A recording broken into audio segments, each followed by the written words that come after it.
Sì, beate a voi del nord ragazzi, qua si schiatta. A nord pioggia e fresco e qua invece ragazzi, come sempre non cambia mai nulla. Caldo e a volontà quando ne volete proprio.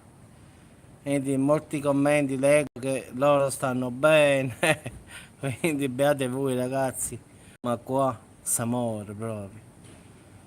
Caldo e afa quando ne volete, qua a Salerno proprio a quantità. Al centro e al nord dicono che sta piovendo, l'aria si è rinfrescata. Invece qua ragazzi, qua più tempo passa e più pare che fa caldo, qua non lo so. Proprio a sud a noi proprio ci schifa proprio la pioggia a noi. Oramai qua abbiamo dimenticato, mi ha proprio dimenticato com'è. Io non mi ricordo più come è fatta la pioggia, è fresco, boh, l'abbiamo proprio dimenticato. Guardate, qua noi ci sta un'ombra proprio, un'ombra di vento, un po' di nuvole, zero, il cielo limpido proprio. Proprio rosso, vedi questo rossore.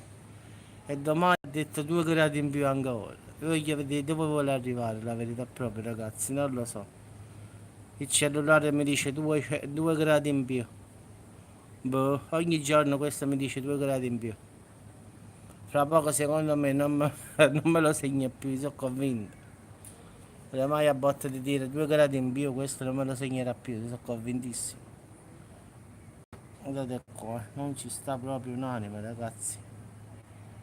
Si schiatta, si suda, pure da fermo, non è che sta bisogno che tu cammini per sudare, no, da fermo proprio. Il mare tanto da fa che ci sta che non si vede perché ci sta l'afa a mare, non si vede nulla. Quindi è stata una giornata proprio terribile, ma anche questa sera ragazzi non è cambiato nulla.